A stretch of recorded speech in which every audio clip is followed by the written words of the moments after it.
kita untuk membangun ya kejujuran, untuk membangun disiplin, untuk membangun kemampuan menghargai orang lain, kemampuan memecahkan masalah, berkomunikasi dengan Terima kasih. sopan. Assalamualaikum warahmatullahi wabarakatuh. Mohon izin Waalaikumsalam Pak warahmatullahi wabarakatuh. Mahrus. Monggo kalau mau ada rapat lagi silahkan Pak Mahrus, karena di chat ini Pak Mahrus ada rapat lagi dengan Gubernur. Siap. Oke, baik Bapak dan Ibu sekalian, teman-teman sekalian, Bu Eva, Bu Afifa, terus siapa lagi nih, Bu Diana ya. Pada kesempatan kali ini kemudian ada Pak Hermin, Bu Hermin, ada Bu Ika. Jadi kita ditemenin perempuan semua ya Pak? Oke, ini adalah di ruang Zoom. Semua peserta monitor di YouTube, Pak. Iya. Ini kita banyak sekali Bapak dan Ibu sekalian, dan di sini senang sekali karena ditemenin oleh bidadari-bidadari semua nih ya. Luar biasa Bapak dan Ibu sekalian. Baik. Apa yang kita akan sampaikan Bapak Ibu mungkin tidak jauh dengan yang biasa-biasa sudah kita sampaikan Bapak dan Ibu sekalian, namun saya ingin menyampaikan beberapa hal yang tadi disampaikan oleh Pak Saiful terkait bagaimana kita mengoptimalkan ruang belajar zaman now gitu ya Bapak Ibu. Nah, ini saya akan ulang-ulang terus Pak Saiful ya, ruang belajar zaman now itu supaya kita bisa paham betul Bapak dan Ibu sekalian. Ini adalah tantangan yang kita hadapi Bapak Ibu, yaitu ruang belajar zaman sekarang itu kita punya tatap muka Bapak Ibu, ini ruang belajar pertama. Dan yang kedua adalah bahasa saya Bapak Ibu tatap maya. Nah, ini ruang belajar yang kedua. Bahasa Bapak Ibu adalah Vicon, gitulah yang paling gampang tadi yang disampaikan oleh teman-teman sekalian. Dan kita persempit saja Pak Saiful, kita jadi 3 saja deh ruang belajar sekarang ya. Ruang belajar mandiri gitu ya. Nah, gitu ya. Ini ruang belajar yang pertama, ini ruang belajar kedua, yang ketiga lah ya. Ruang belajar mandiri Bapak dan Ibu sekalian.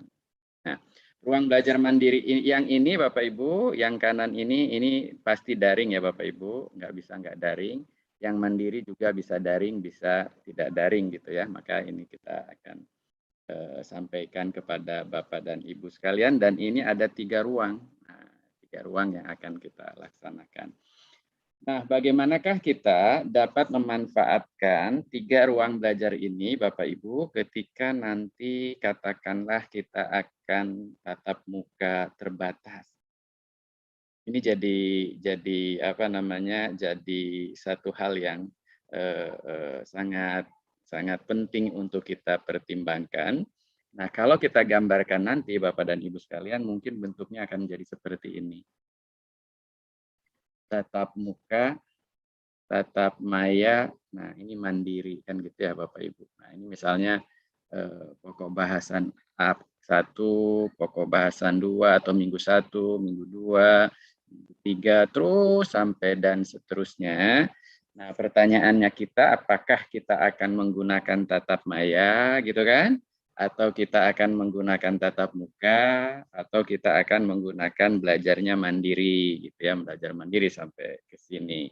Nah, ini menjadi satu pemikiran bersama ini Pak Saiful, karena yang akan saya sampaikan ini kan baru sifatnya teori ya, baru sifatnya konsep, walaupun dari beberapa hasil penelitian itu sudah menunjukkan hasilnya, tapi yang melaksanakan adalah Bapak dan Ibu sekalian, ya gitu ya.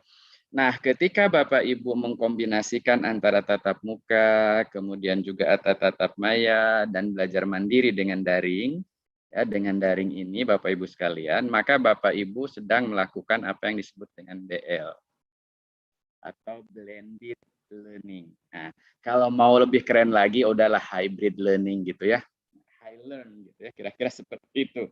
Nah, monggo Bapak Ibu silahkan terserah menggunakan istilah apa gitu ya. Yang jelas Bapak Ibu sekarang dituntut untuk mampu mengkombinasikan ruang belajar ini seoptimal mungkin sesuai dengan keinginan capaian pembelajaran yang ingin kita peroleh. Itu yang pertama. Kedua, Bapak Ibu, bicara tentang BL. Nah, bicara tentang BL, itu modelnya banyak ya BL. Nah, mungkin Bapak Ibu sekalian yang ingin saya sampaikan kepada Bapak Ibu, yang paling mungkin dilakukan oleh kita setelah tatap muka terbatas atau tidak tatap muka terbatas itu adalah modelnya rotasi. Model rotasi ya, model yang lain nggak usah kita bahas lah, Bapak Ibu bisa pelajari lagi. Nah, yang model rotasi inilah seperti apa yang akan kita yang akan coba Bapak Ibu lakukan, yang akan coba Bapak Ibu lakukan model rotasi ini seperti apa. Nah, pertama saya ingin menyampaikan kepada Bapak Ibu sekalian, yang pertama itu model yang flipped classroom, FCR ya, yang FCR. Nah, seperti apakah yang flipped classroom itu? Pertanyaannya Bapak Ibu, maka flipped classroom itu secara sederhana Bapak Ibu sekalian, alhamdulillah tadi Bapak Kepala Dinas, Pak Catur itu Pak Kadis tadi sudah menyampaikan, Pak Mahrus, sudah menyampaikan bahwa ada kemungkinan kita akan melakukan tatap muka untuk level berapa tadi ya, 1, 2 atau 3 gitu. Level 3.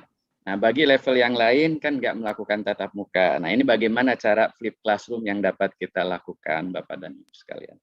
Nah, konsep flip classroom itu sederhana, Bapak Ibu. Flip classroom itu kalau zaman tradisional, pembelajaran tradisional katanya ini pembelajaran flip ya Bapak Ibu sekalian.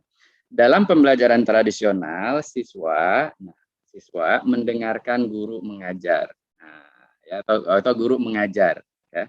Siswa mendengarkan atau melakukan gitu. Kemudian siswa setelah belajar di kelas ya, mendengarkan ini, kemudian diberikan tugas atau semacam PR gitu ya Bapak Ibu, dikerjakan di rumah. Ya kan gitu ya. Nah, tapi kalau dalam pembelajaran flip classroom dibalik, namanya juga flip, dibalik. Nah, dibalik. Mendengarkan guru menjelaskan materi itu dilakukan di luar kelas. Ini kan di dalam kelas ya Bapak ya. Saya sebut DK ya, dalam kelas.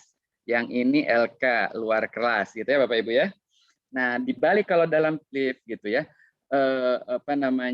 mendengarkan guru menjelaskan sesuatu ini dilakukan di luar kelas. Nah, gitu ya. Nah, cuman guru menjelaskan sesuatu itu difasilitasi oleh media. Apa itu medianya? Video. Nah, gitu Pak. Jadi Pak Saiful itu ngajar nih tentang vektor gitu ya. Nah, gitu misalnya mau ngajar tentang vektor besok.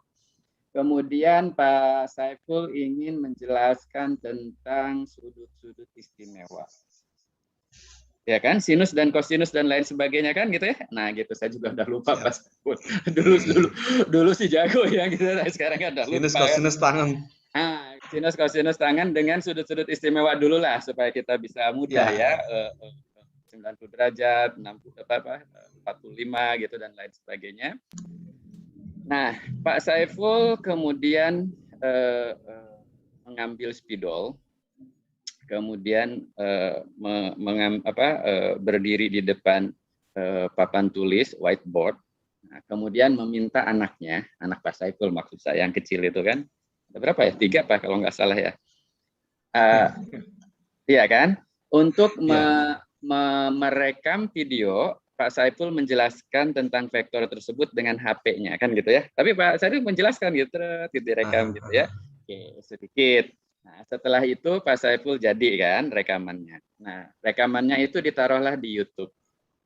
Nah, supaya lebih ringan Pak Saiful kompres lah gitu ya. Nah, videonya dikompres lah ya. Tapi jangan tanya saya bagaimana ngompres, nanti ini diskusinya jadi panjang ya.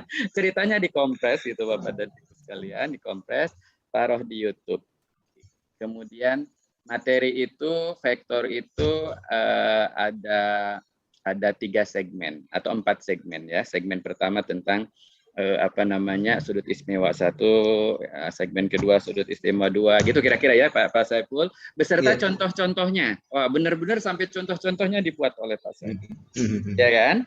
Nah, kemudian itu disampaikanlah kepada siswa.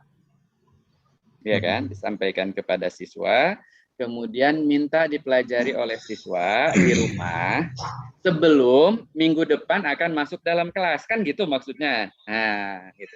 Masuk dalam kelas, tapi dia belajar dulu di rumah. Tapi benar-benar ada Pak Saifulnya. Yang ngejelaskan itu adalah Pak Saiful gurunya, gitu ya. Latihannya diberikan, apakah anak-anak benar-benar. Kemudian untuk memastikan anak-anak mempelajari itu atau tidak, Pak Saiful ngasih tugas, saya suruh ngerjainnya, kan gitu ya. Oke. Nah, setelah itu baru dia belajarnya di luar kelas, berarti di rumah kan. Nah, ketika masuk di dalam kelas, ini sudah yang ini gitu. Jadi DK-nya ini yang ini. Jadi kebalik. Di kelas itu lebih Pak Saiful tidak lagi menjelaskan materi tentang vektor, mungkin menjelaskanlah sedikit, tapi lebih dalam mempraktekkan bagaimana menghitung vektor dengan konteks yang sebenarnya dan lain sebagainya, Itulah yang dimaksud dengan flip classroom gitu ya. Jadi kalau saya gambarkan flip classroom itu, Bapak Ibu sekalian, kan seperti ini. Ini tatap muka, Bapak Ibu sekalian ya. Ini tatap maya. Nah, ini yang daringnya di luar ya Bapak Ibu sekalian ya. Ini yang mandiri lah. Saya nggak, biasanya saya pakai 4 kuadran ya Pak Saiful, tapi sekarang pakai 3 aja, yang biar lebih gampang lah untuk Bapak Ibu sekalian ya. Ini materi tentang vektor minggu ya. Kemudian Pak Saiful akan bahas dalam dua minggu gitu ya. Atau sebelum ini vektor di sini. Oke. Nah, maka sebelum masuk ke sini, Pak Saiful tadi ngasih di sini. Nah, video tentang vektor, kemudian kasih tugas. Gitu ya Bapak Ibu sekalian ya. Nah, sampai sebelum masuk ke minggu ini diasuh oleh Pak Saiful. Diasuh. Nah, apakah video dan tugas nyampe kepada mahasiswanya mau pakai apa nih? Sorry, mahasiswa mulu. Nyampe ke murid, ini pakai apa? Katakanlah pakai WAG. Kan bisa ya Bapak Ibu sekalian ya. Jadi tidak harus pakai yang bagus-bagus, ya kan Bapak Ibu. Tapi pakai misalnya GC, mungkin yang agak lebih tinggi dikit. Nah, gitu ya. Agak lebih tinggi lagi mungkin pakai Moodle ya. Sekolahnya udah pakai LMS gitu ya Bapak Ibu. LMS, ya. Setelah diasuh di sini, Pak Saiful pilih 2-3 orang gitu ya. Nah, nanti pada saat minggu berikutnya itu kan masuk ke tatap muka nih, kalau nggak salah. Sini ya. Nah, berarti kan Pak Saiful di sini. Ya kan, melakukan flip gitu ya. Nah, di sini Pak Saiful sudah nyiapkan Bapak Ibu sekalian kayak pekerjaan yang harus dilakukan oleh anak-anak memecahkan masalah yang terkait dengan vektor tadi. Nah, cuman kalau saya lihat Bapak Ibu sekalian di YouTube banyak kan yang dibuat oleh guru-guru SMA tentang vektor. Karena kemarin anak saya kan SMA ya kelas 1 karena COVID, pesantrennya kan nggak bisa tuh dibalikin lah di rumah kan gitu. Saya harus ngajarin anak saya kan gitu. Saya lihat di YouTube tentang vektor itu ternyata guru-guru baru menjelaskan rumus-rumus vektor Pak Saiful. Tidak mengaitkan dengan konteks. Nah itu kelemahannya gitu loh. Jadi penjelasan vektornya udah bagus banget gitu ya. Nah di sini Pak Saiful berikan kasus-kasus apa tentang vektor. Nah dikerjakan oleh siswa di kelas. Jadi di kelas ini lebih ke ngedrill gitu ya, lebih ke daripada. Jadi ceritanya gitu, daripada capek-capek kita berbusa-busa ngejelasinnya di kelas, ini mendingan dibalik gitu. Kenapa dibalik? Karena ada teknologi baru yang memungkinkan siswa dapat belajar dulu sebelum masuk ke kelas gitu ya.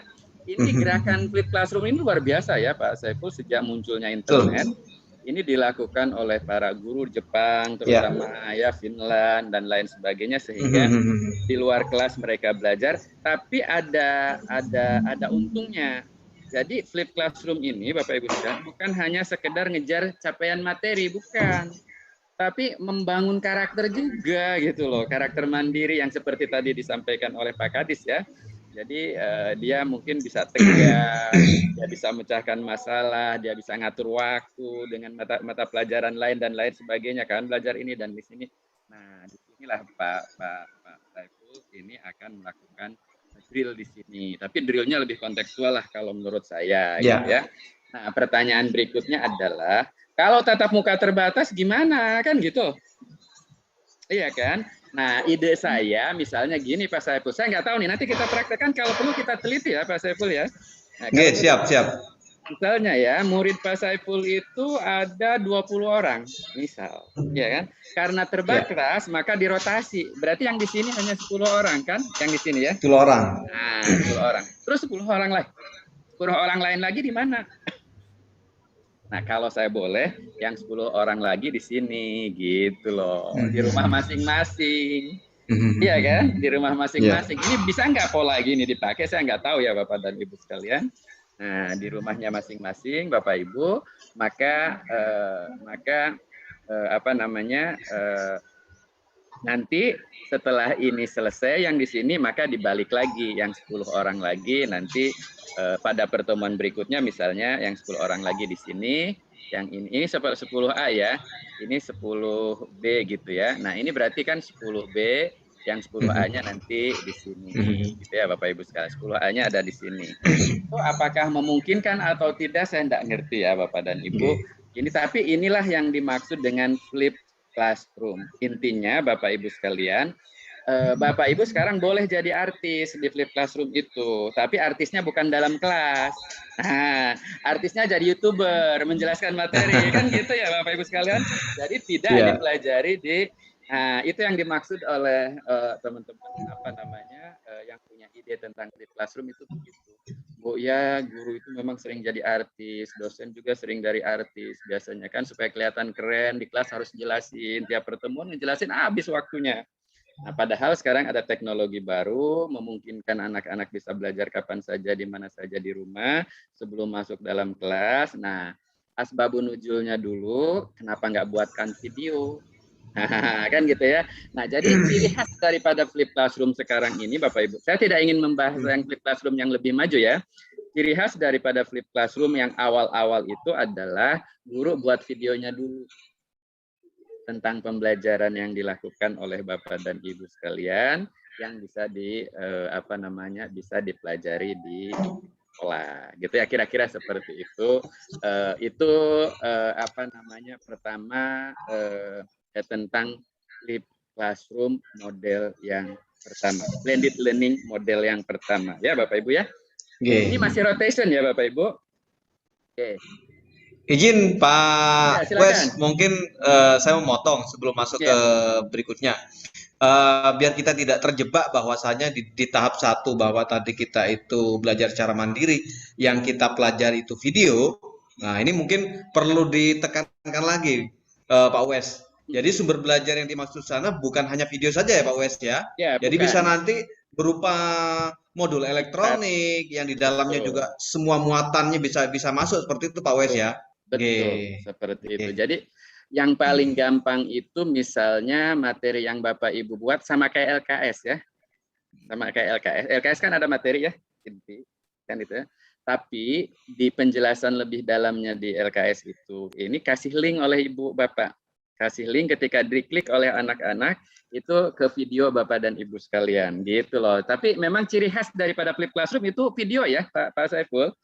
Video, saya mencoba begini Pak Wes. Jadi saya membuatkan e-modul.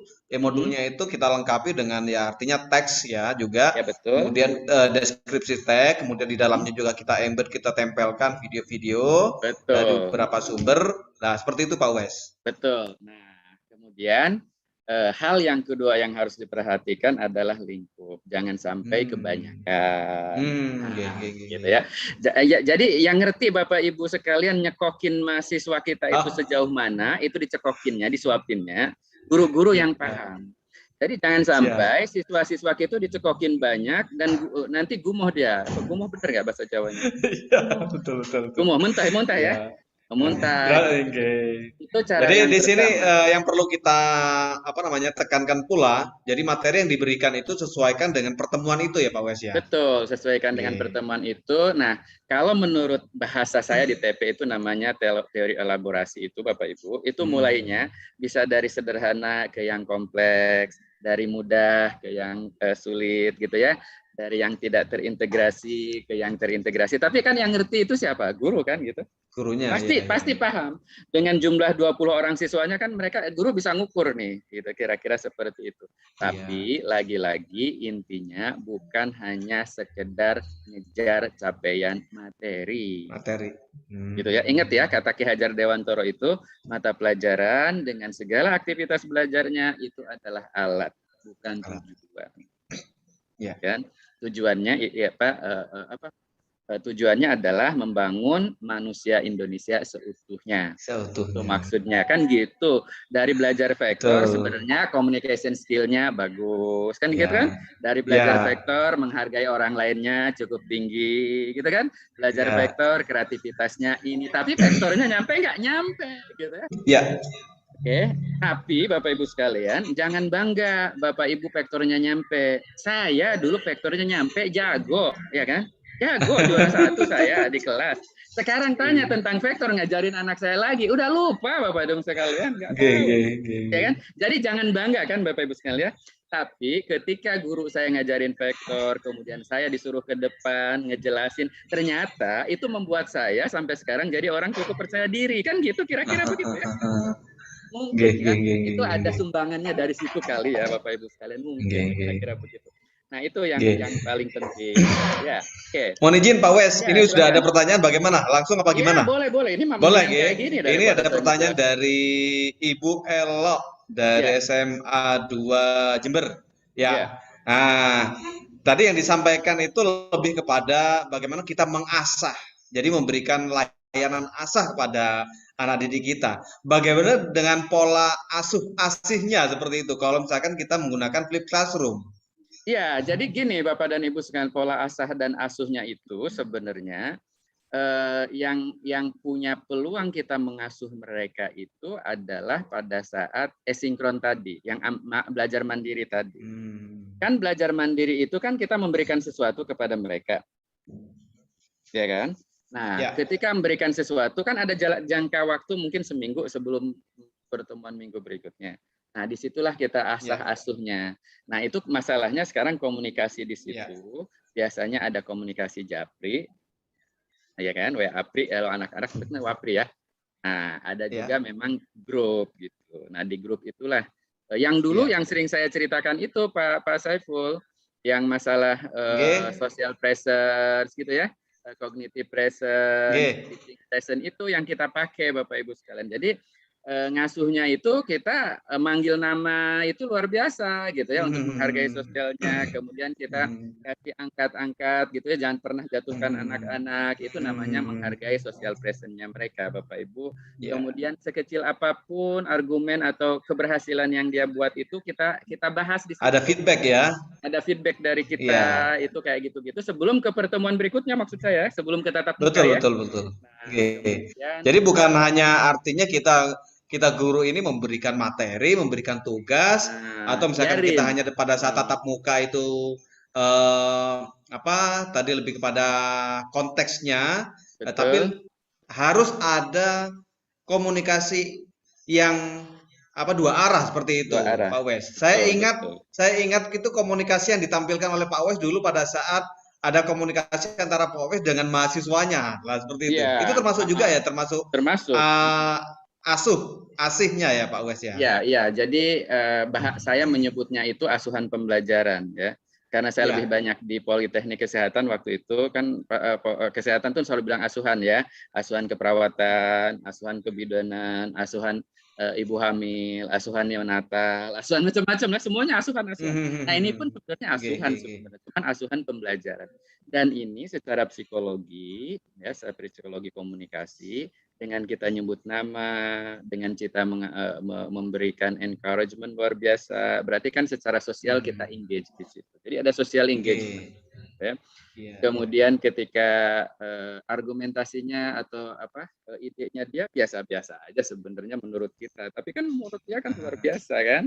Nah itu dikutip oleh kita, dibahas oleh kita, berarti kan cognitive engagement itu kita bangun dengan mereka. Kemudian kita bahasa di teori belajar itu namanya scaffolding ya. Scaffolding itu artinya kita memapah ada ya kalau tahapan-tahapannya. bahasa orang tua terhadap anaknya yang baru lelengkah halu kata orang Sunda baru bisa jalan itu kan dipapah.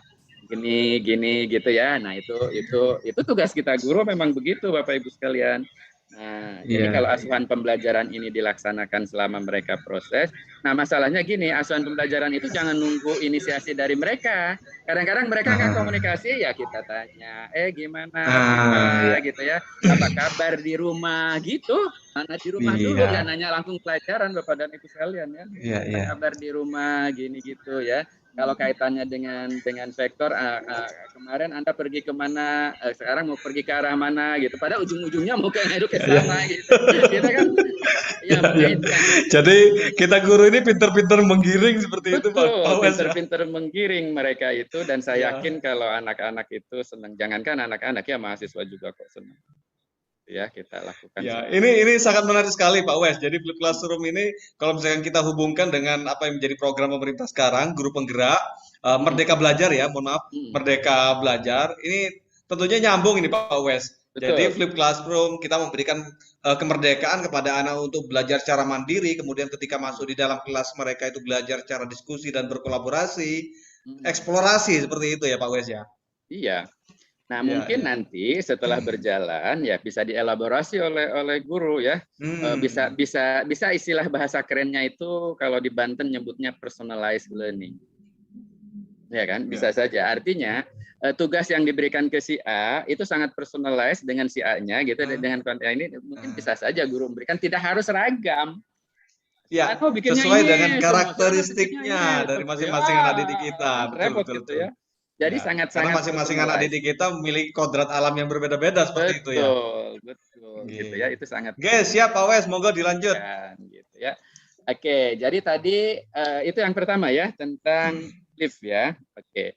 Sekarang yang kedua, teman-teman sekalian, itu bahasanya supplemental model ya Bapak Ibu kan. Tulisannya gimana? Supplemental itu ya, pakai double P kalau nggak salah di slide yang saya kirim ke Bapak Ibu sekalian itu tidak pakai P-nya kurang 1. Nanti diprotes oleh guru bahasa Inggris ya. Apa yang dimaksud dengan supplemental model Bapak dan Ibu sekalian? Katakanlah ini sudah Flip Classroom berjalan kan ya Bapak Ibu. Katakanlah tadi itu kan sudah berjalan gini Bapak Ibu sekalian ya. Nah, ini pertemuan pertama, kedua. Katakanlah di sini Bapak Ibu sekalian ya, Pak Saiful kan sudah masuk di tatap muka nih, gitu misalnya di sini. Nah di sini kelihatan ada dari 10 orang, ada 2 orang lebih. Saya kasih nama gini ya, ada 2 orang lebih, ada 2 orang kurang, tinggalan yang lain rata-rata lah.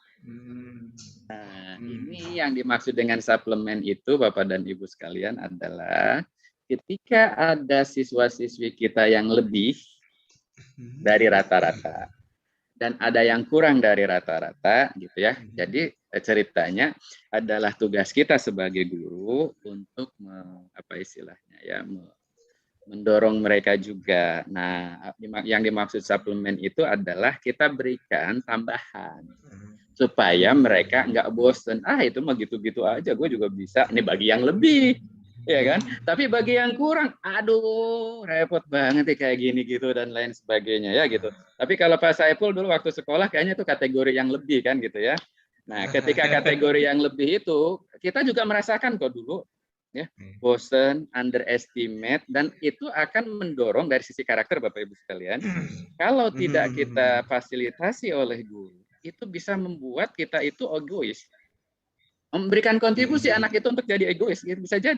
Bisa jadi dia merendahkan orang lain kan gitu ya, merendahkan yang lain gitu. Betul gitu Pak ya, kita nggak tahu ya, gitu ya, kita nggak tahu. Tapi itu kan proses panjang ya yang harus kita lakukan.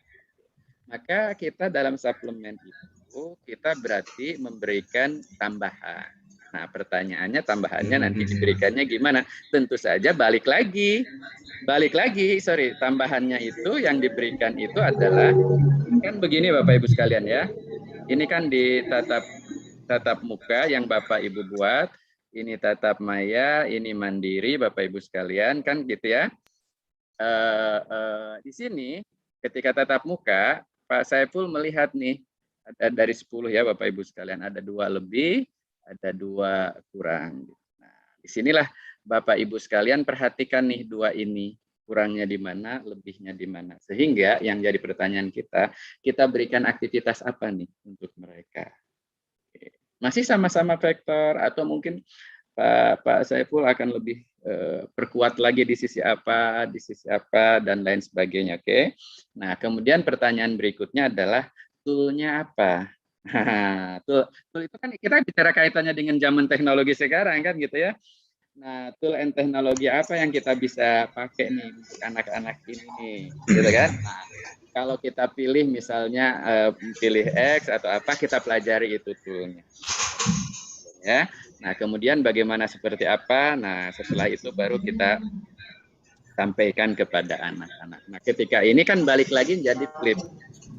Nah, ya Bapak Ibu, balik lagi ke flip lagi kan? Berarti Bapak Ibu akan berikan tambahan itu. Apakah Bapak Ibu buat dalam video untuk menjelaskan sesuatu terhadap anak ini? Yang ini beda tentu saja Bapak Ibu dan ini, atau Bapak Ibu berikan challenge baru atau dan lain sebagainya. Kemudian ya, apakah Bapak Ibu akan melakukannya di sini? Nah, di tatap maya. Dengan 2 orang ini pada saat tertentu saya tidak tahu ya. Ini benar-benar full service ya. Full service banget ini luar biasa banget lah pokoknya mah kalau seperti itu. Nah, atau untuk yang 2 yang lebih ini Bapak Ibu, ini pilihan ya Bapak Ibu. Untuk 2 yang lebih mungkin pakai yang ini, kasihnya dilakukannya di sini ya Bapak Ibu sekalian ya. Tapi untuk 2 yang ini, gitu ya mungkin di sini. Jadi semacam ada pengayaan gitu Bapak Ibu sekalian.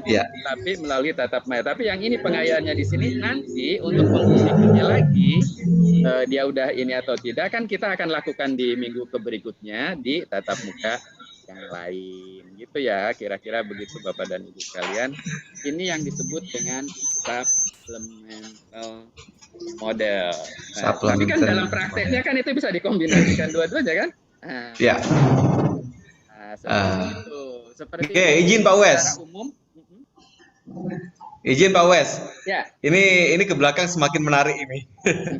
Jadi supplemental model ini kalau kita lihat yang sudah kita lakukan kan berupa pengayaan dan remedial begitu Pak Wes mungkin ya, kalau bahasa kita ya. Tetapi yang kita lihat saat ini pengayaan dan remedial itu lebih kepada asahnya, jadi lebih kepada kognitifnya. Nah, bagaimana kalau misalkan dari 2 anak yang lebih dan 2 anak yang kurang ini nanti kita kolaborasikan saling ada yang berbagi, yang lebih berbagi, terus yang kurang mereka itu bisa menerima seperti itu. Bagaimana Pak Wes kalau seperti itu? Bisa saja misalnya ya ada 2 orang, bisa saja kita kasih kerjaan kolaboratif biar mereka satu tim. Ya, bisa jadi yang agak kurang dengan yang lebih bisa satu tim, atau Bapak dan Ibu sekalian bisa saja untuk menghargai yang lebih ini kita minta dia juga untuk membantu yang kurang ini. Siapa tahu kalau menjadi peer teaching dengan peer teaching tadi itu akan lebih kena karena mereka sama-sama umur, mungkin sama-sama ini dia siapa tahu dia bisa menjadi guru untuk temannya maksud saya gitu. Nah, ini juga bisa ya. Di sini dari sisi pendidikan karakter ini akan mendorong dia untuk menjadi leader kan gitu ya. Kemudian mendorong dia untuk memecahkan masalah. Ini temanku ini kayak gini loh. Ngajarinnya kayak gimana kalau saya gini gitu. Jadi kan dia menuntut dan lain sebagainya. Dan teman-teman sekalian, semua orang itu ketika diberi kesempatan aktualisasi, itu bohong kalau dia nolak. Sebenarnya dia mau. Itu udah fitrahnya manusia. Fitrahnya manusia itu dia ingin aktual. Artinya ingin berdayakan sebenarnya ya, walaupun karena saking tawaduknya orang kan nggak mau menonjolkan diri kan banyak kan gitu. Tapi ya memang harus kita angkat di satu sisi. Tapi di sisi lain juga nanti Bapak Ibu boleh perhatikan perkembangannya anak. Apakah ini anak dominan ini anak ada cenderung melecehkan dan lain sebagainya, itu harus segera kita stop. Kita harus berikan treatment yang lain gitu ya untuk itu. Itu bagian dari pendidikan kan ya Bapak Ibu sekalian ya. Nah itulah gunanya Bapak Ibu sekalian kenapa guru mata pelajaran pun itu harus menguasai bimbingan konseling kan gitu. Iya. Bukan hanya tugas guru BK saja, tapi fungsi guru juga sebagai konselor kan gitu, kira-kira begitu. Betul. Oke. Pak Wes, ini udah tidak sabar juga ini Bu Diana ingin bertanya ini. Bu Diana ini kebetulan di SD Pak Wes. Gimana kalau saya sendiri kan di SMA. Coba Bu Diana silakan diberikan pengalaman nanti biar disampaikan juga oleh Pak Wes bagaimana kita langkahnya di SD seperti itu. Ya, terima kasih Pak Sai. Berbahagia sekali bisa bertemu lagi sama Dr. Wes, bisa menghadirkan kembali Dr. Wes di sini adalah suatu kehormatan bagi kami. Dan di sini yang ingin saya tanyakan sebetulnya mengenai tentang pelaksanaan tadi, baik itu flipped classroom ataupun supplemental model untuk anak SD itu. Kan kita juga tidak hanya menilai secara kognitif ya dokter, tapi juga sikap yang perlu kita nilai. Nah, dalam penggunaan model suplemental dan flipped classroom itu, kalau seandainya nanti terjadi ada anak yang banyak sekali sih sambatan dari banyak guru itu yang menyampaikan bahwasannya secara daring pun mereka itu untuk mengumpulkan tugas itu kadang sangat sulit, tidak bisa langsung tepat waktu gitu ya. Kalau maunya Bu Guru, Bapak Guru kan tepat waktu sehingga nanti nilainya juga cepat selesai, tidak ada yang gantung dan lain sebagainya. Tapi pada kenyataannya hal itu masih terjadi. Nah, ini mohon solusi coba bagaimana dan apa yang bisa dilakukan. Ya.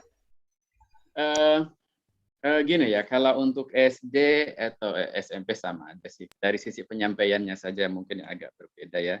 Karena di SD lebih operasional konkret dan lain sebagainya. Mungkin ketika bikin videonya Bapak Ibu lebih banyak menggunakan visual, kemudian dengan narasi dibandingkan dengan teks gitu ya. Nah, ini harus menjelaskan juga harus pelan-pelan atau dari yang konsep yang mana dan sebagainya, terserah Bapak Ibu sekalian. Tapi dari sisi aktivitas belajar yang terjadi sebenarnya yang didesain oleh Bapak dan Ibu itu kan sebenarnya ingin membangun karakter. Aktivitas yang Bapak Ibu ingin lakukan. Nah, ketika mereka melakukan aktivitas itu berarti kan berinteraksi dengan kita.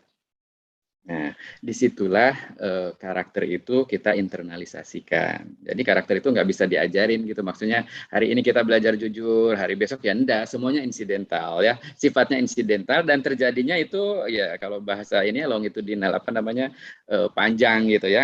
Nggak bisa jadi secepat itu gitu. Nah, tapi dengan berbagai aktivitas yang dibuat oleh guru dan interaksi guru dengan siswa dengan siswa lain yang diasuh oleh guru tadi, di situ pasti kita menemukan beberapa hal tertentu yang terkait dengan upaya kita untuk membangun ya kejujuran, untuk membangun disiplin, untuk membangun kemampuan menghargai orang lain, kemampuan memecahkan masalah, berkomunikasi dengan sopan dan lain sebagainya itu pasti ketemu.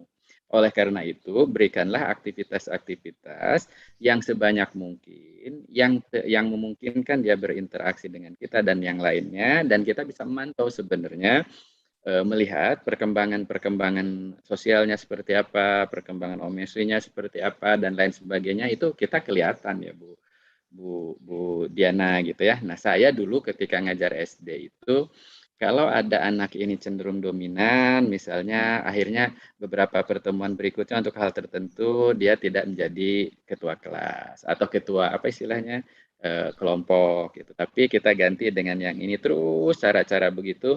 Kemudian ketika dia enggak kenapa aku kan biasa jadi gini-gini dan lain sebagainya, ada pendekatan personal, kita menjelaskan ini itu terus.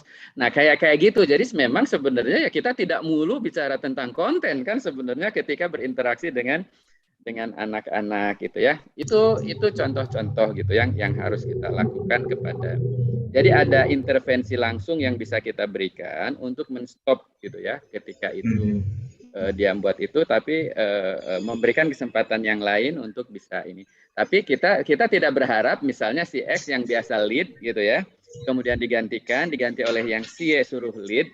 Kemampuan lead-nya ya akan berbeda dengan yang siapa yang itu. Memang karakter anak kan beda kan gitu ya.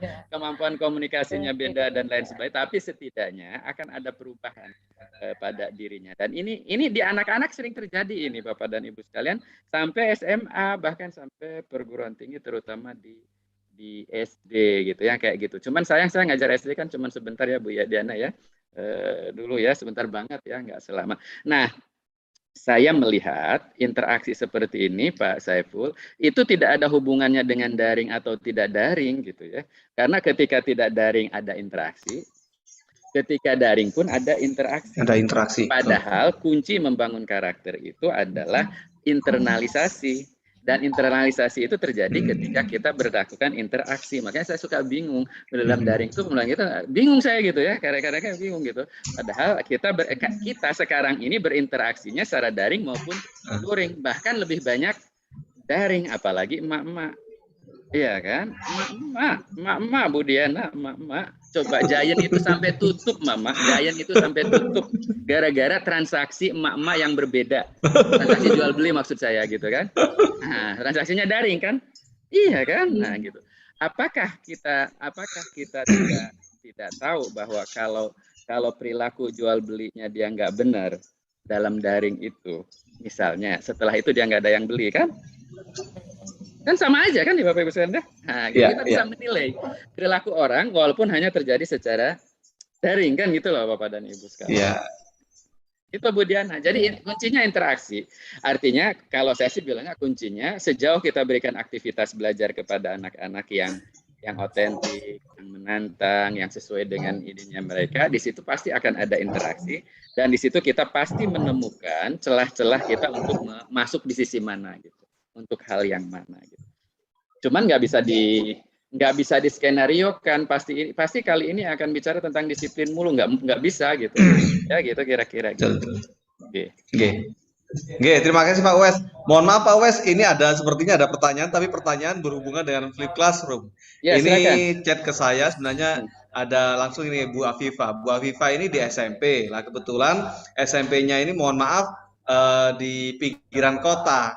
Yang notabene sinyal itu naik turun Pak Wes. Kalau tadi kan lebih kita mengarahkan anak-anak ketika belajar secara mandiri lebih kepada online. Nah, bagaimana kalau misalkan anak-anak kita berikan modul, artinya misalkan LKS biar dipelajari terlebih dahulu, kemudian nanti hasil atau tugasnya juga dalam bentuk hard copy seperti itu Pak Wes. Ya. Jadi ya Bu Afifah kan ini kan tatap muka Bu Afifah kan gitu ya. Kemudian mandiri di sini. Ya, mandirinya kita pakai yang luring aja bukan yang daring Bapak Ibu sekalian. Nah, gitu ya. Nah, belajar mandiri kan tidak harus dengan luring kan, tapi tidak harus dengan daring kan, tapi luring. Nah, artinya Bapak Ibu sekalian, Bu Afifah kan bisa memberikan materi ajar di sini, bahan ajar tapi cetak. Kalau di sini kan yang tadi bahan ajarnya digital kan gitu ya Bapak. Betul, Tapi yang kalau seperti ini adalah cetak. Nah, bagaimana bahan ajar yang kecil-kecil tadi disampaikan yang mungkin dibuat oleh Bu Afifah per mingguan harus diselesaikan gitu ya, per mingguan yang harus dia pelajari sehingga mereka akan masuk, maka caranya adalah seperti ini Bapak Ibu, ketika memang ada tatap muka di sini Bapak Ibu sekalian, ini tatap maya ya. Kemudian ini mandirinya tidak dipakai yang daring ya. Ini tidak pakai, tapi semuanya akan pakai ini kan Bapak Ibu sekalian ya. Nah, maka pada pokok bahasan tertentu misalnya Bapak Ibu sebelum masuk ke pokok bahasan ini atau kita mulai awal dulu ya. Awal mulu mungkin Ibu ketemu anak-anak. Ya kan? Ketemu anak-anak. Nah, ketika ketemu anak-anak, Ibu ngasih ke anak-anak itu bahan ajar cetaknya tadi. Ya kan? Bahan ajar cetaknya tadi yang dia harus selesaikan selama 1 minggu. Nah, yang paling menantang di situ adalah Bapak Ibu membahasakan ya apa yang ingin Bapak Ibu sampaikan di situ itu dengan bahasa yang mudah ya untuk anak-anak gitu ya. Nah, bisakah misalnya dalam bentuk elektronik? Saya nggak tahu ya, rekaman itu bisa dibawa diputar, nggak ada. Katakanlah listrik aja nggak ada gitu ya. Nah, kan repot kan ya. Maka mau nggak mau adalah cetak yang harus mereka pelajari. Nah, disinilah butuh kreativitas guru untuk membuat bahan ajar cetak itu yang bukan bahasa buku. Nah, tapi bahasa seperti seolah-olah kita sedang menjelaskan ke anak-anak, cuman dituliskan. Misalnya gini, kalau kita ingin menjelaskan anak-anakku sekalian, maka tuliskan anak-anakku sekalian. Kali ini kita akan bahas ini. Kalian sudah tahu ini bukan? Tapi itu semua dituliskan gitu loh. Ya. Kemudian ada gambarnya atau apa dan sebagainya. Kemudian mereka diminta. Nah, Bapak dan Ibu sekalian, satu konsep sederhana atau ini dituntaskan kecil-kecil. Nah, kasihlah latihan di sini. Nanti masuknya lagi di pertemuan berikutnya lagi di sini kita bahas lagi. Jadi seperti itu Bapak dan Ibu. Dan rotasinya mungkin yang lebih ekstrim ya, yang lebih ekstrim itu Bapak dan Ibu sekalian adalah home visit. Ini rotation juga. Yang dirotasi adalah kunjungannya kepada sekelompok siswa. Ya, kalau di SD rotasinya itu bisa guru yang mengunjungi siswa. Kenapa? Karena kan satu kampung itu nggak terlalu jauh. Iya kan? Iya, betul. Jadi misalnya kita berikan satu bahan ajar, kita berikan ke sekelompok siswa di kampung X gitu ya, kampung SD gitu kan. Nah, untuk sampai minggu berapa nanti kita akan muter tuh. Ya kan? Kita datang lagi ke kelompok lain terus dan lain sebagainya. Tidak terjadi di sekolah. Itu juga kategori rotation model Pak Saiful. Itu juga blended sebenarnya, cuman tidak ada kombinasi daring sama sekali. Sama sekali ya. Ini kita hanya ingin membuktikan kepada dunia bahwa tidak harus melulu daring gitu ya. Karena tadi ada asynchronous itu ada asynchronous luring ya, bukan asynchronous daring. Bedanya kalau asynchronous luring supaya mereka belajar kapan saja dan di mana saja, bahan ajarnya tidak digital, tapi bahan ajarnya cetak. Tapi rotasinya bisa guru yang rotasi mengunjungi siswa. Tapi kalau SMP ya siswa yang rotasi gitu. Jadi hari ini 10 orang gitu kan, pada minggu berikutnya 10 orang atau apa gitu dan lain sebagainya. Tapi bahan ajar yang digunakan tetap bahan ajar cetak. Jadi tetap rotasi gitu yang dilakukan. Jadi beda mungkin antara SMP dengan SMA. Bayangkan kalau SD dengan SMP atau SM. Bayangkan kalau SMP rotasi, gurunya yang muter gitu ya. Kan jauh-jauh. Tapi kalau SD kan masih jaraknya bisa lebih dari 10 ya, km Pak Wes ya. Nah, jadi rotation modelnya kira-kira seperti itu Pak Saiful. Nah, saya nggak tahu ini sudah terjadi, sudah dilakukan atau bukan, tapi beberapa teman-teman ya dari LPTK ya, dari IKIP itu mengatakannya itu sebagai home visit ya. Home visit. Ya. Kalau di sini guling katanya Pak Wes. Guru keliling seperti itu. Ya, guru keliling gitu. Ya, tapi kalau dalam konteks blended learning itu betul juga, cuman kategorinya memang rotation model. Iya. Jadi intinya kita memberikan penekanan Pak Wes ini bahwa flip classroom itu bukan hanya masalah daring dan luringnya ya. Nah, tapi kita dalam luring pun yang penting di sini ada rotasi. Seperti itu ya Pak Wes ya. Betul. Monggo dilanjut Pak Wes. Dia harus belajar dulu kalau flip ya gitu ya. Betul ya. Jadi flip classroom yang lain pun ada seperti ini. Ya. Yang flip classroom seperti ini pun bisa mulainya dari sini Pak Saiful ya. Terus tidak ke tatap muka ya, tapi langsung ke sini. Nah, ini kan bisa di tatap maya saja gitu. Itu juga flip gitu. Flip classroom zaman COVID-19 kebanyakan seperti ini. Pelajari dulu di sini, di kelasnya di tatap maya kan gitu. Kira-kira begitu. Termasuk juga mungkin kita di WA Group memberikan petunjuk-petunjuk pembelajaran, kemudian langsung materinya kita sampaikan juga melalui WA Group. Seperti itu juga bisa ya rotasinya Pak Wes ya? Bisa gitu. Siap, monggo dilanjut Pak Wes untuk materi berikutnya. Ya, oke. Nah, berikutnya adalah Bapak Ibu sekalian, apa yang dimaksud dengan station rotation model. Nah, station rotation model itu berarti Bapak Ibu sekalian itu ada stasiun, ada apa ya? Ada titik-titik tertentu yang dilakukan gitu ya. Aslinya station rotation model itu sama kayak jigsaw. Aslinya. Ya, sama kayak jigsaw. Artinya begini, siswa itu ini di dalam kelas ya, dalam satu kelas itu kalau di station rotation model ini cocok ketika nanti kita new normal ya, Pak Saiful. New normal kan kita kembali di kelas. Iya. Tapi di sekolah kita ada internet, ada macam-macam dan lain sebagainya ya. Maka siswa dibagi dalam katakanlah 3 kelompok. Kelompok 1, kelompok 2, kelompok 3, kelompok 4. Nah, artinya arrangement apa namanya, susunan bangku di sekolah itu yang harus dinamis, Pak. Bukan yang kayak sekarang semuanya apa namanya kita harus dinamis ya. Nah, oke, berarti satu kelompok misalnya Bapak Ibu ngerjain LKS ya, satu kelompok ngerjain LKS. Kemudian kelompok lain ini apa namanya ada bimbingan dengan apa tutorial. Nah, dengan gurunya. Ya, katakanlah ada 20 orang ya. Ini 5 orang di sini, 5 orang di sini, kemudian yang 5 orang lagi ini belajar online. Nah, belajar online gitu ya. Nah, kemudian di sini ada belajar lagi sebentar saya tunjukkan yang sudah saya buat. Sebentar. Kita pakai yang ini.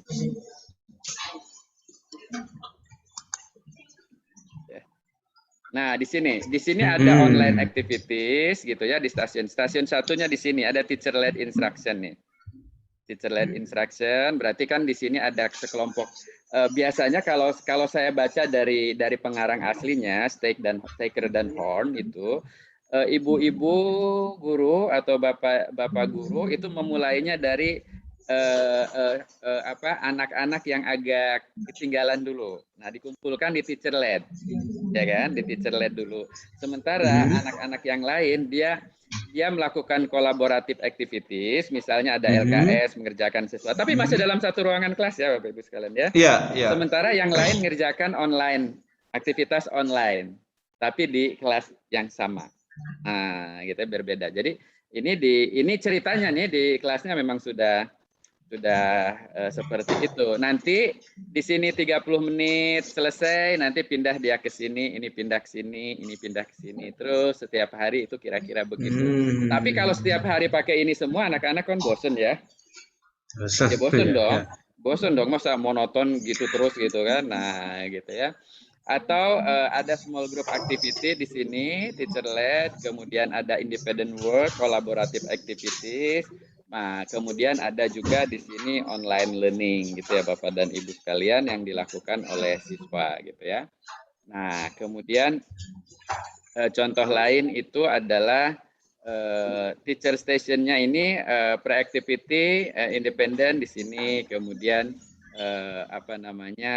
teknologi station di sini, kemudian praktek activity di sini. Jadi intinya ini minimal ada 3 station guru, station aktivitas praktek mandiri, station aktivitas praktek kolaboratif, kemudian station yang menggunakan teknologi gitu ya. Itu kira-kira seperti itu yang terjadi dalam kelas yang sebenarnya gitu. Nah, sekarang kalau misalnya kita ingin adaptasi model tadi, berarti kan yang teacher led-nya itu berarti kan di kelas. Iya kan, yang teacher led-nya berarti di kelas. Kemudian yang collaborative work-nya bisa saja itu kan dibuat kita mandiri saja, tidak dalam kelas kan, tapi tidak dikerjakan oleh siswa yang lain. Nanti bergiliran gitu, cuman supaya lebih enak, teacher led-nya itu berarti sekian jam pelajaran, misalnya 2 jam pelajaran ya 2 jam pelajaran utuh kan gitu ya. Kemudian yang collaborative work-nya memang tidak di kelas, tapi dalam seminggu itu dia selesaikan oleh anak-anak di luar kelas. Kalau nanti ingin tatap muka terbatas, maksud saya lagi mikirin gitu loh Bapak Ibu sekalian. Ini belum terjadi lah Bapak Ibu. Ini hanya urun ide ya. Tapi adaptasi Betul, dari betul. station, ya ini hanya Ah, adaptasi dari station rotation model yang konsep awalnya seperti itu. oke. Gimana kalau kita ubah seperti itu, kan gitu ya? Jadi nanti ada 3 pilihan. Betul. Katakanlah satu kelompok teacher led, berarti datang ke kelas. Kelompok yang kedua collaborative work, berarti kan tidak di kelas, gitu ya. Kelompok Oke. yang ketiga yang online, Secara gitu online. ya, kita lakukan di sana. Nah, terus nanti berputar lagi begitu. Nah, ini kan perlu kepala sekolah itu muter otak kan gitu ya. Iya kan, dengan guru gitu ya. Ya. Bagaimana ngatur ini dan itu Ya. segalanya. Nah, ini bisa dilakukan seperti itu, Pak Saiful. Nah, tapi Betul. sekalian dengan bicara Ya. station rotation model ini, ada satu lagi laboratorium rotation model. Kan ini untuk yang vokasi itu. Prinsipnya sama kayak gitu, cuman adanya di lab gitu ya. Kemudian nanti sebagian di lab, sebagian di kelas, kerja kolaboratif. Kayak gitu loh Bapak dan Ibu sekalian, itu semua di apa ya? Saya hanya memberikan apa ya, memberikan ruang aja kepada para guru untuk berkreativitas, untuk berkreasi secara kreatif, apa namanya, mendesain yang kayak tadi gitu loh. Nah, gitu. Ini ada berapa ya? Flip, kemudian suplemen, kemudian Supplemental model. ya, Rotation yang session rotation, yang dirotasi, bisa juga guling kan ya, termasuk guru ya. keliling atau siswanya yang rotasi. Yang bisa juga adalah lab rotation model atau bengkel rotation model, terserah lah, workshop rotation model, kita terserah teman-teman yang dipakai di SMK atau segala macam. Dan saya kira ini mudah-mudahan bisa memberikan apa ya, wahana kreativitas untuk kita gitu ya, para guru. Gitu aja Pak Saiful. Ini teorinya teori blended learning ya Bapak Ibu sekalian ya. Teori blended learning kategori rotasi ya, bukan kategori yang lain. Kemarin kan kita bicara kategori yang lain. Ini kaitannya dengan persiapan kita untuk maju ke apa namanya, tatap muka terbatas. Nah, ide saya ketika tatap muka terbatas, jangan sampai kita terfokus di ruang belajar satu saja gitu, maksud saya Pak Saiful. Yang ruang belajar dua dan ruang belajar mandiri itu bisa kita optimalkan. Ya. Itu saja sih idenya. Saya kira cukup begitu, silakan. Ya, menarik Pak Wes. Ini barusan yang 3. Saat ini kan kita masih PTMT ya, jadi pembelajaran tatap muka terbatas. Yang dalam tanda kutip saat ini masih kita juga belum ada formulasi baku bagaimana seperti itu Pak Wes. Makanya setelah kita mendengarkan dari Pak Wes yang barusan disampaikan itu ada station. Nah, sepertinya ini menarik. Jadi kalau misalnya kita buat 3, masuklah misalkan ada 30 siswa, 10 siswa masuk di lead teacher, kemudian ada yang mungkin di collaboration bisa tidak harus tatap muka, bisa menggunakan tatap maya seperti itu ya anak-anak. Kemudian yang 10 cara mandiri online. Wah, ini bisa kita terapkan ini Pak Wes. Nanti kita bisa rekomendasikan ini mungkin ke Pak Kacap ini juga. Iya, bisa namanya tidak harus station rotation model. Kasih nama lah apa teman. Setelah itu nanti dipatenkan, teliti gitu ya, nggak apa-apa. Ya, tapi akarnya itu dari tadi itu yang saya sampaikan. Jadi yang saya sampaikan itu bukan berasal dari sesuatu yang saya karang-karang gitu ya, tapi ada ilmunya gitu. Ya. Dan ini bisa menjadi bahan PTK Pak Wes. Iya, PTK bisa jadi bahan PTK ya. Iya. Masalahnya kita itu selalu PTK misalnya station rotation model. Kita terapkan itu SI seperti yang dibuat oleh Steger dan Horn yang ngusulin. Padahal kan kita bisa adaptasi, bisa modifikasi nggak SI seperti itu. Iya. Konsepnya itu bisa dipakai. Flip classroom konsepnya seperti tadi. Tapi kan dalam implementasinya bisa macam-macam. Baik, sambil menunggu pertanyaan di chat channel YouTube kita. Ini dari Bu Eva. Nah, Bu Eva ini SMK, Pak Wes. Mau bertanya ini. Monggo, silakan Bu Eva.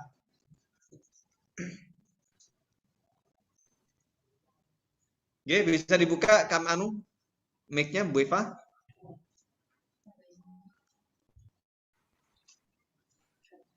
Oke, baik. Di chat ini intinya beliaunya kan di SMK. Jadi perlu pembelajaran praktik. Bagaimana nih Pak Wes kita mengatasinya seperti itu? Monggo. Ya. Ya, Pak Wes, maaf. Ya. Ini baru membuka mic ini. Untuk Siap, di siap. SMK, untuk di SMK ini bagaimana dengan pembelajaran prakteknya, Pak? Mungkin ada trik tertentu menghadapi kondisi yang seperti ini dengan menggunakan flip classroom atau dengan yang menggunakan istilahnya blended learning ini, Pak. Terima kasih. Ya, jadi yang saya tawarkan itu untuk yang praktek, apakah SMK atau bukan, sebenarnya kan kalau dari konsepnya seperti ini ya, Bu. Konsepnya ya saya gambarkan. Untuk yang praktikum ya.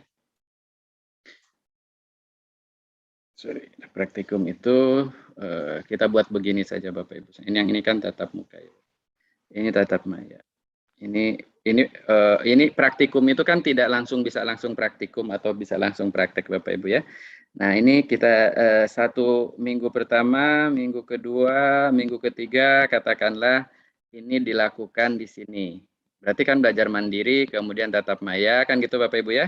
Atau tatap maya gitu ya Bapak Ibu sekalian, belajar mandiri, kemudian setelah tatap maya di sini belajar mandiri lagi ya. Yang tadi flip classroom dulu ya, Pak Saiful ya, flip classroom. Kemudian setelah yang ke sini baru masuk ke sini, ke apa ya, ke workshop ya, bengkel kan gitu atau praktek gitu. Nah, ketika praktek di sinilah yang jadi pertanyaannya adalah karena tatap muka terbatas, maka di sini harus rotasi gitu bengkelnya Bapak Ibu sekalian, bengkelnya. Jadi di sini misalnya 5 orang. Nah, sementara 5 orang lagi di bengkel yang satu lagi misalnya ya. Nah, di sini. Sementara siswa ibu ada 20 orang, yang 10 orang lagi di mana? Nah, lihat di sini. Gitu Bapak Ibu. Nanti di rumah masing-masing ya. Nah, nanti setelah ini selesai nanti kita rotasi lagi ke sini gitu. Itu yang terjadi seperti itu, Pak Saiful. Itu yang terjadi untuk di praktek ya. Karena yang kita pelajari itu praktek itu belajar nanti praktek kan gitu ya. Nah, belajar itu dengan menggunakan flip. Cuman bedanya pelajari dari dulu di rumah, kemudian nanti di tatap maya kita akan demonstrasikan, akan kita confirm lah gitu ya. Kemudian nanti belajari lagi dulu, kemudian nanti tatap maya lagi. Kalau sudah cukup pengetahuannya untuk praktek itu gitu kan, baru kita masuk ke dalam bengkel kan gitu kan. Nah, di bengkel itulah pertanyaannya berikutnya adalah kalau bukan COVID kan sebenarnya kita bisa bengkel banyak gitu kan. Tapi kalaupun dalam COVID sebenarnya bisa kan tetap aja harus rotasi di bengkel itu. Kenapa? Karena peralatannya terbatas. Apa iya 10 orang langsung gitu kan, gitu kira-kira begitu ya. Nah, ini juga jadi pertanyaan. Jadi hal yang sama bisa kita lakukan. Maka dalam sebelum COVID harus rotasi tetap, setelah COVID pun memang tetap harus rotasi. Jadi caranya adalah seperti itu. Tapi sintaks daripada praktikum itu selalu diawali dengan menguasai pengetahuan dulu sampai cukup sebelum masuk ke praktek. Iya kan? Tapi untuk mengawali pengetahuan itu paling banter itu sampai demonstrasi sebelum mereka melakukannya langsung sendiri kan gitu ya Bapak Ibu sekalian. Nah, demonstrasi bagaimana melakukan sesuatu dengan teknologi sekarang itu bisa digantikan video. Iya kan? Sehingga bisa flip dulu, dia pelajari dulu nanti ini. Nah, kita masuk di sana gitu ya. Bedanya flip classroom untuk pengetahuan atau konsep itu guru hanya menjelaskan. Ya kan? Tapi kalau itu untuk yang praktek, guru mendemonstrasikan. Iya kan? Misalnya praktek membuat semur jengkol, Bu Eva gurunya. Iya kan? Mulai dari membersihkan jengkolnya, memilih jengkol yang tua gitu kan. Kemudian menggoreng jengkolnya, kemudian digeprek-geprek gitu ya. Kalau saya lihatin nenek saya dulu kan gitu ya. Nah, walaupun sebelum disemur sudah kita makan dulu kan, karena enak kan gitu ya. Nah, ini cucu nakal kan suka gitu dulu. Nah, itu di video kan gitu kan. Nah, setelah itu baru prakteknya di mana? Ya di dapur nanti. Kalau itu di SMK-nya SMK kuliner misalnya gitu ya Bapak Ibu. Gitu. Atau SMK-nya misalnya perhotelan gitu ya. Bagaimana cara memasang spray dalam waktu 5 menit. Kan dosennya harus gambarkan ininya, terus dibuat videonya mulai dari mana, cara ngelipetnya gimana dan sebagainya. Nanti ketika prakteknya, nah ada 2 pilihan tuh. Bisa modifikasi, berarti di rumah sendiri kan? Atau kalau memang harus di hotel, harus di hotel. Nah ini kreativitasnya seperti itu Bapak dan Ibu sekalian. Dan itu pun masih kategorinya mau blended dan rotasi. Tetap kan kita rotasi kan. Termasuk juga masuk di kategori flip classroom juga ya Pak Wes ya? Ya itu udah kombinasi semuanya kan gitu. Iya. Makanya saya minta teman-teman jangan fokus as is per bagian-bagian model itu. Sudah combine itu semua. Jadi perlu digarisbawahi nih Bu Eva. Jadi ketika memberikan materi, bukan kita menjelaskan konsep materi itu, tapi mungkin lebih memberikan petunjuk praktiknya seperti itu. Kira-kira seperti itu Pak Wes ya? Siap. Ya, terima kasih Pak Wes. Bu Diana, apakah sudah ada monitor? Ada pertanyaan dari teman-teman yang di grup WA atau di channel YouTube?